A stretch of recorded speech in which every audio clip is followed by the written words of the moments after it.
Hello बच्चों, क्या हाल चाल है आप लोग का। पढ़ाई कर रहे हैं, पढ़ते रहिए। तो आइए हम अब आज का लेक्चर शुरू करते हैं। आज का सब टॉपिक हमारा कंपनी लॉ का है। तो शुरू करते हैं हम।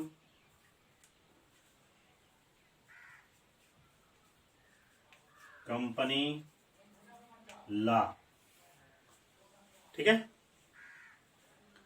कंपनी लॉ में आज का टॉपिक है, जैसे कल बताए थे आप लोग को, कि अंश क्या है और अंश कितने प्रकार के होते हैं। तो आज उसमें दो प्रकार के बताए थे कि समतांश और पूर्वाधिकार अंश।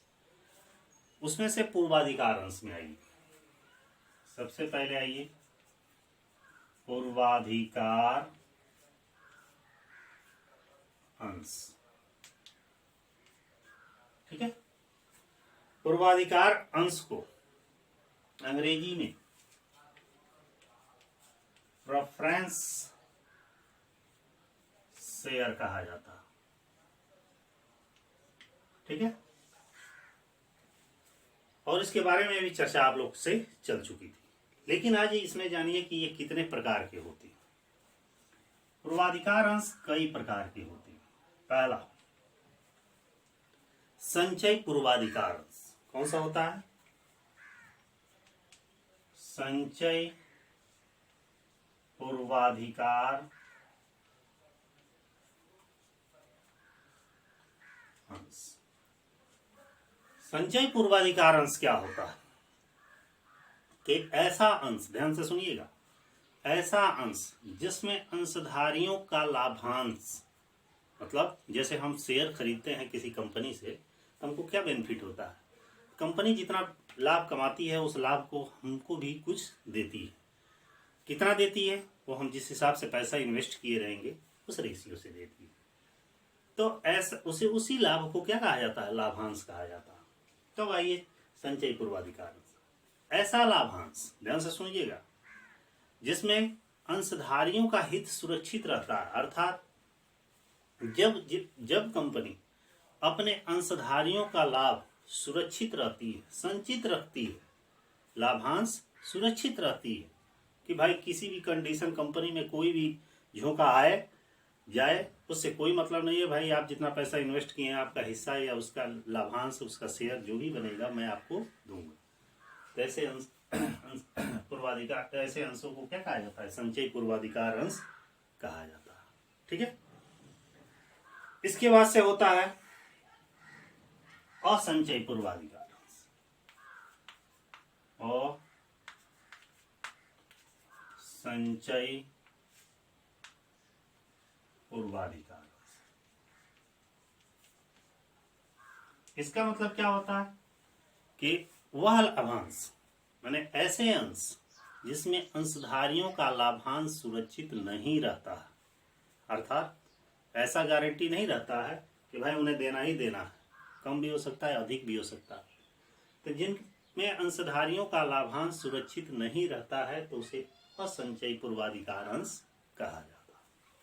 अगला है शुद्ध पूर्वाधिकार अंश। शुद्ध पूर्वाधिकार अंश, यह क्या होता है? शुद्ध पूर्वाधिकार अंश का मतलब है, ये टॉपिक क्या पढ़ रहे हैं आप? प्रकार पढ़ रहे हैं, टाइप ऑफ प्रेफरेंस शेयर, ठीक है। शुद्ध पूर्वाधिकार अंश का मतलब होता है कि ऐसा अंश, ठीक है, जिसमें अंशधारियों का भुगतान एक निश्चित समय के बाद कर दिया जाता है। कहने का मतलब, मान लीजिए किसी कंपनी में 10,000 रुपये का हमने शेयर खरीदा और 5 साल के लिए खरीदे, 10 साल के लिए खरीदे, तो कहने का मतलब वो हमारा पैसा कब मिलेगा? जब वो टाइम पूरा हो जाएगा तब मिल जाएगा। मतलब कि ऐसा अंश जिसका भुगतान एक निश्चित समय पर कर दिया जाता है तो उसे शुद्ध पूर्वाधिकार अंश कहा जाता है।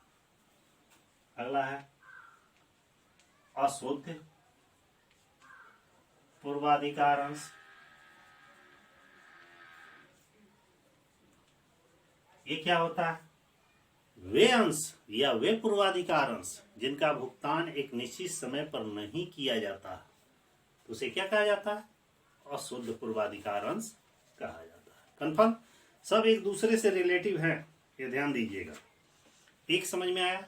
सब समझ में आया कि ऐसे पूर्वाधिकार अंश जिनका भुगतान एक निश्चित समय के बाद नहीं किया जाता, जैसे मान लीजिए 5 साल पे कंपनी कही कि हम इसका पेमेंट कर देंगे, लेकिन 5 साल पर वो पेमेंट नहीं करती, तो उसे अशुद्ध पूर्वाधिकार अंश कहा जाता है।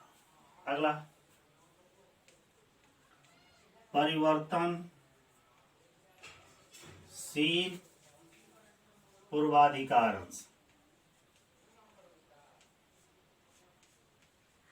परिवर्तनशील पूर्वाधिकार अंश क्या होता है कि वे अंश या वे पूर्वाधिकार अंश जिन्हें भविष्य में पूर्वाधिकार अंशों से समता अंशों में बदला जा सकता है, वे पूर्वाधिकार अंश जिसे भविष्य में पूर्वाधिकार अंश से समता अंशों में परिवर्तन करने की, बदलने की सुविधा रहती है, तो उसे परिवर्तनशील पूर्वाधिकार अंश कहा जाता है।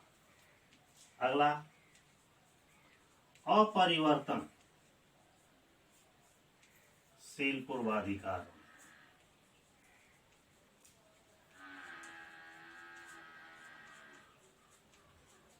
अपरिवर्तनशील पूर्वाधिकार अंश क्या होता है कि वे पूर्वाधिकार अंश जिसे भविष्य में बदलने की सुविधा, किसमें? समता अंशों में बदलने की सुविधा नहीं रहती है, तो उसे अपरिवर्तनशील पूर्वाधिकार अंश कहा जाता है।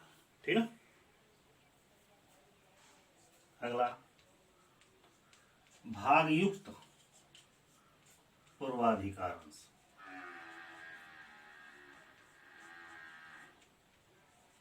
यह क्या होता है?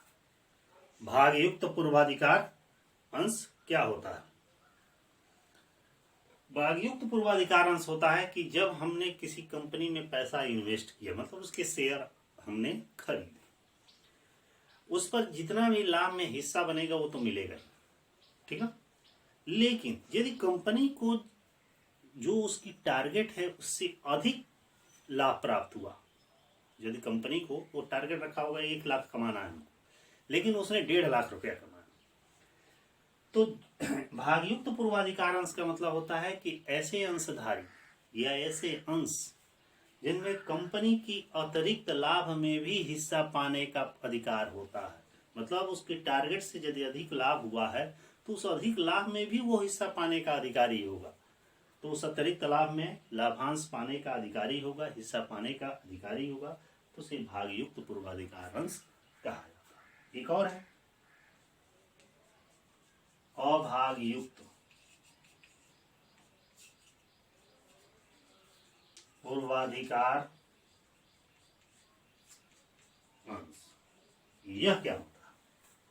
वे पूर्वाधिकार अंश जिनमें कंपनी के अतिरिक्त लाभ में हिस्सा पाने का अधिकारी नहीं होता है, तो उसे अभागयुक्त पूर्वाधिकार अंश कहा जाता है। तो यह तो था पूर्वाधिकार अंश के प्रकार। ठीक है, चलिए आगे बढ़ते हैं। अब अगला हमारा टॉपिक है, समता अंश पढ़ लिए, पूर्वाधिकार अंश पढ़ लिए। अब यह जानेंगे कि अंशों का निर्गमन कैसे होता है। आइए, अंशों का निर्गमन, इसको अंग्रेजी में कहा जाता है issue of share. Issue of share कैसे होता? इशू ऑफ शेयर माने अंशों का निर्गमन को 3 भागों में किया बांटा गया। ध्यान दीजिएगा, ये कोई जरूरी नहीं है कि समता अंश ही हो, समता अंश भी हो सकता है, पूर्वाधिकार अंश भी हो सकता है, कुछ भी हो सकता है। अंशों का निर्गमन ध्यान दीजिएगा सम मूल्य पर किया जाता है, अधिमूल्य,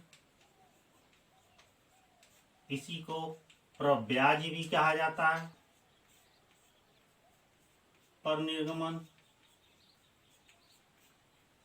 इस पे भी लिखते हैं पर निर्गमन, और तीसरा है अवमूल्य, इसको कटौती भी कहा जाता है।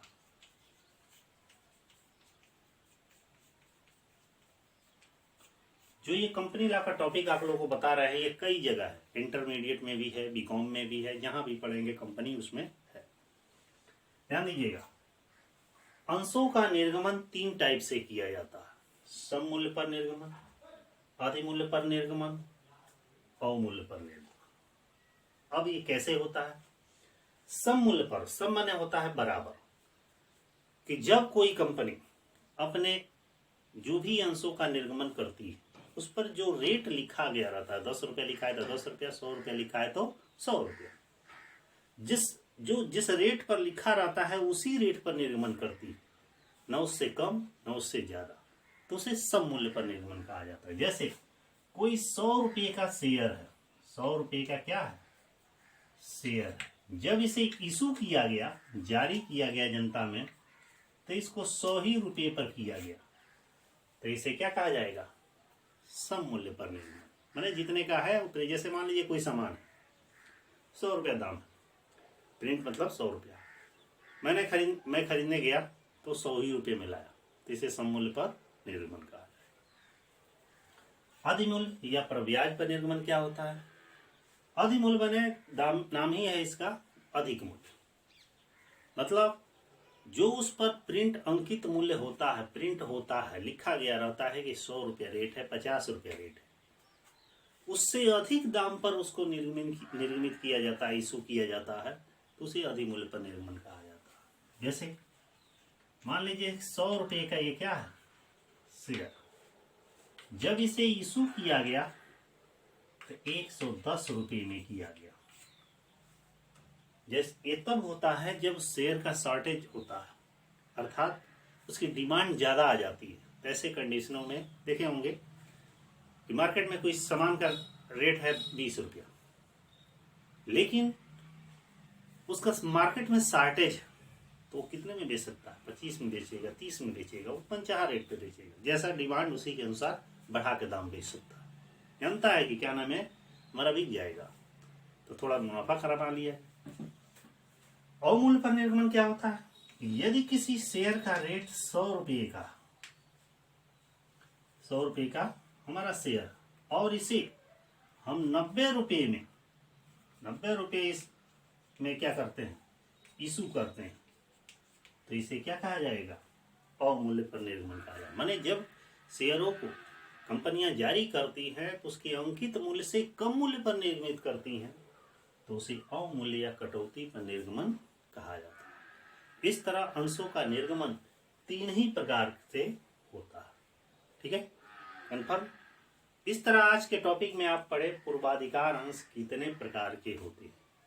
यहाँ ये भी ध्यान दीजिएगा, समता अंश के कोई प्रकार नहीं है, समता अंश के कोई प्रकार नहीं है। ये सोच रहे होंगे समता अंश भी बताएंगे सर, ऐसा नहीं, समता अंश का कोई प्रकार नहीं होता है, बस समता अंश है तो एक ही प्रकार। देखिए पूर्वाधिकार अंश के बहुत सारे प्रकार हैं, ठीक है, सामने जो लिखा हुआ है। उसी तरह अंशों का निर्गमन सिर्फ 3 ही मूल्य पर किया जाता है, 3 के अतिरिक्त किसी अन्य मूल्य पर नहीं किया जाता। तो आज के टॉपिक में पूर्वाधिकार अंश के प्रकार और अंशों का निर्गमन पर। हमारा वीडियो कैसा है कमेंट में जरूर बताइएगा। और बाबू आप लोग हमारे वीडियो को देख रहे हैं लेकिन लाइक नहीं कर रहे हैं, मैं चाहूँगा कि आप जो भी वीडियो हमारा देख रहे हैं लाइक जरूर करें, ताकि आपका लाइक ही बताता है कि आप एक्टिव हैं कि नहीं एक्टिव हैं। और जो हमारे चैनल पे हैं तो एक बार सब्सक्राइब जरूर करें, ताकि आगे आने वाला वीडियो उन्हें आसानी से प्राप्त हो। तो ठीक है, फिर मिलते हैं।